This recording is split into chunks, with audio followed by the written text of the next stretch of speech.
Hi, my name's James Dean. I'm the founder and CEO of HRC Online.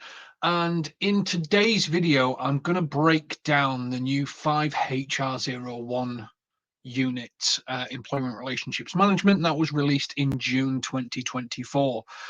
CIPD have recently changed this unit, so one of the perks that I can tell you from this unit from the off is they've reduced the number of assessment criteria that is required within this unit, so it makes things slightly easier. But we'll go through the assessment, we'll go through some of the things that is being asked to do, and just sort of give you a bit of a breakdown as to what to expect from the unit, what you should be expecting from yourself, and how to approach a unit such as this. Now, CIPD's advice before you start any unit is preparation. At the start of your assignment, you're encouraged to plan your assessment, work with your assessor, tutor, centre where appropriate, agree milestones that can help you maintain and monitor your progress. Refer to the indicative content and the unit guide to support you in your evidence. So when you do, if you move on to this unit, if you move on to the new 5HR01 units, which you will definitely be on if you're in sort of September time, August, September, they should be all switched over. You'll be studying this unit. This is a CIPD created unit, so make sure that you use the content in there. There's loads of reference materials and bits and pieces in there that CIPD give. Pay attention to how your evidence is presented. Remember, you are working in a people practice team. The reason they say that is this is advice, this is research, this is evidence, this is you having to write a documentation to make justified recommendations to an organization. So remember, professionalism, research, evidence, backing your thinking with tangible evidence, and ensure that evidence generated for this assessment remains your own work. Seen a big trend over the last year of assessment writers getting all over social media going, we can write your assessment, we can do this, we can do that. It's not worth it. You don't want to live your career having something hanging over you going, someone's written this assessment, someone's done this for me. If you ever found out, do I lose my accreditation? Do I lose my job? You have the capability to do this. You can pass this assessment. In this video, we'll show you how I would approach this assessment if I was you in your situation. So don't give up on yourself. You have the ability to do this, and together we can achieve this qualification and this unit. Even if you're not studying with us, this will help, I promise. So, task. You've been given a task, and your task for 5HR01 is a briefing paper. And the reason why that's important is that just gives you an idea of the tonality of the report that you should be putting together. It's a briefing paper, it's a documentation. It's like your boss coming to you and saying, I want you to put together a briefing paper on X, and that's pretty much what they're trying to do. So there is a scenario. So close your eyes, let me paint you a picture with my imagination brush, basically on how CIPD have written this. Public sector organization that you work in have recently undergone a merger with another similar public sector organization that has had a significant staff change across key departments. The incoming leadership, management, and people practice teams are relatively new to their posts and have limited awareness of managing employee relations in the public sector, as many of them have been recruited from the private sector. There are concerns that this could affect commitment to existing employees' relations practice, and with this in mind, your people practice director has asked you to write a briefing paper to provide the team with knowledge and understanding about, one, the various forms of representation that can be employed at work and how these can be used to support workplace harmony, and the different forms of conflict and dispute resolution and how to manage performance, disciplinary, and grievous matters lawfully. So within this paper, you're going to be looking at how you can sort of engage and build harmony, but also how you can deal with conflict more effectively and more efficiently.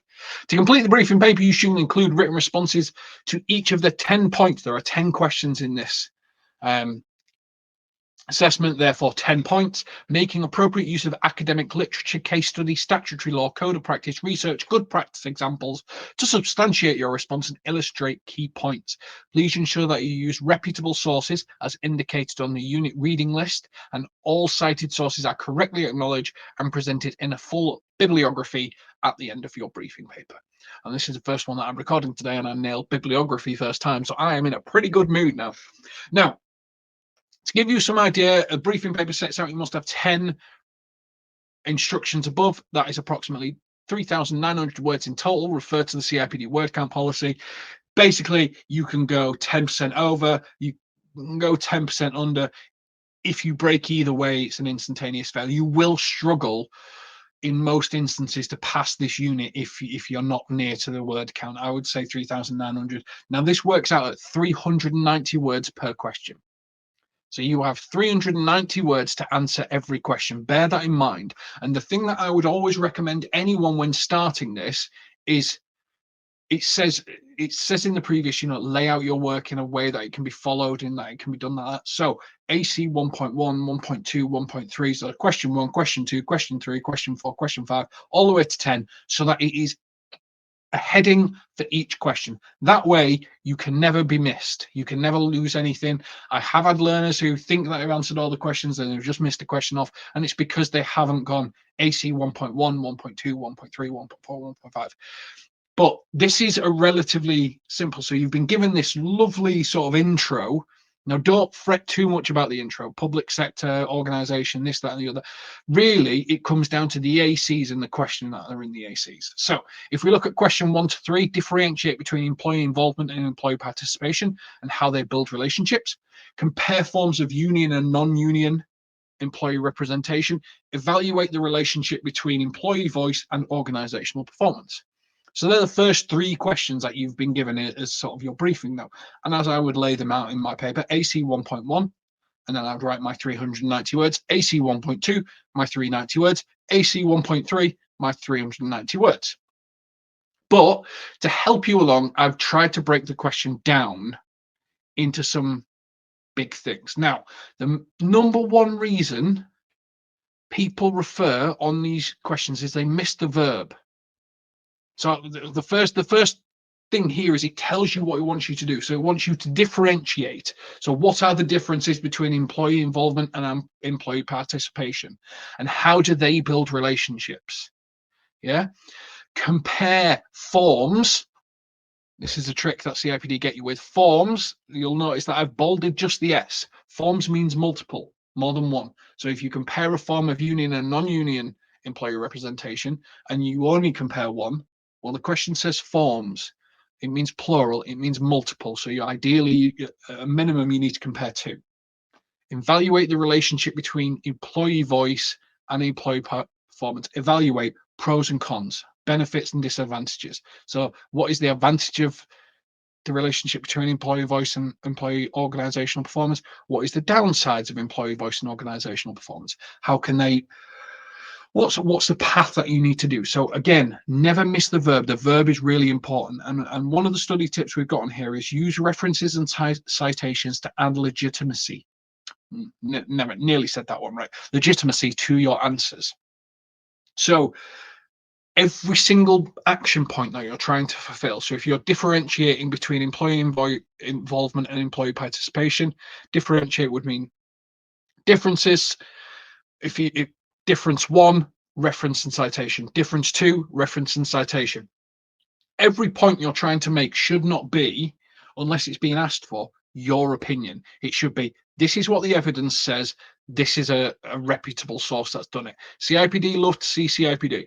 I'm not going to lie to you. They want CIPD, want to see CIPD as the reference and source. Can't go wrong if it's CIPD. CIPD, ACAS. I'm a big fan of AI HR, which is the Australian version of HR. They do some really good research. SHRM, which is the US version. They're really good, reputable sources. So again, CIPD like to see CIPD. So if you can find some CIPD sources, this will obviously help. This will help you explain the answers as well. Okay. Questions 4 to 7. Explain the concept of better working lives and how this can be designed. Distinguish between organizational conflict and misbehavior. Assess emerging trends in the type of conflict and industrial sanctions. Distinguish between third-party conciliation, mediation, and arbitration. So we'll break those down. But before I break those down, just sort of let you know that in October we'll be launching CIPD Bitesize. This is where we're going to. So if you're a HRC online learner already, you will have access to this when it goes live. We'll be making this available to you way before then. We'll be doing this when new units go live. But if you're studying with someone else and you're struggling with a particular AC, you refer on an AC and you don't understand the question a little bit more, we will be doing a video per AC, and we're making that available for a low price, so that you can watch a bespoke video on that AC. About a 15-minute video. We'll also have some reference material. We'll break the question into its action points, and we'll do a sort of scenario, a fictitious scenario, to just sort of help you understand how that question will be applied in a question type context, so that you can sort of understand what the ideal way to answer that question is. We can point to some resources to help you understand what resources are available, and we can break the question down. And we're going to be calling it CIPD Bitesize. There'll be one available for every single AC of this new 5HR0, 1, 2, and 3 series when those units go live this month in June. So if you are struggling, if you do hit a brick wall or anything like that, please know that obviously we are going to be building resources and making them available to you in October for these new 5HR units, so that if you are struggling, if you are stuck, if you've hit a brick wall, you don't know where to turn, you can turn to us. We'll have some short videos available for you to purchase and sort of build your confidence back in as you're studying the qualification. Anyway, carrying on with the video. Questions 4 to 7. Explain, again, that's the verb, the concept of better working lives and how this can be designed. So again, I explain the concept of better working lives. This CIPD's big thing is better working lives. You know, they're here to help people do better working lives. And then you've got the profession map. This is a really easy question, which is just if you explain the profession map and how CIPD are here to help people have better working lives. That's a really easy question to answer. But distinguish between organizational conflict and misbehavior. What are the two differences? You know, distinguishing between each of them. This is what organizational conflict is. This is what misbehavior is. Reference for organizational conflict, reference for misbehavior. Assess emerging trends. Again, look at the plural, trends, plural. So you're having to do multiple trends in types of conflict and industrial sanctions. So trends would mean multiple conflicts, multiple industrial sanctions. Make sure that you don't, this is one of the areas where people, the sneaky S is one of the biggest areas people refer on units. So make sure that you don't get caught out by the sneaky S. Assess the emerging trends, and assess is, again, pros and cons. So you're looking at pros and cons of in the emerging trends of conflict. So you're assessing the benefit, not necessarily the benefits of pros and cons, but you're assessing what's good, what's bad about them in the trends in conflict and industrial sanctions. So what's going on, what can be done, stuff like that. Distinguish between third-party conciliation, mediation, and arbitration. That's a tricky one to do. But when you're trying to distinguish between them, what is third-party conciliation? What is mediation? What is arbitration? You've distinguished the exact meaning of each of those questions. If you're able to do that, you'll answer that question. Again, I'm not saying you need to do 390 words for each one. Something like the assessing emerging trends in conflict and industrial sanctions is probably going to have quite a lot of words needed because you've got multiple action points within that question. Whereas explain the concept of better working lives and how this can be designed, you might be able to do that in a lot shorter words, because basically CIPD's profession map is exactly that. It is exactly about designing better working lives. And distinguish third-party conciliation, mediation, arbitration. That's 3 action points.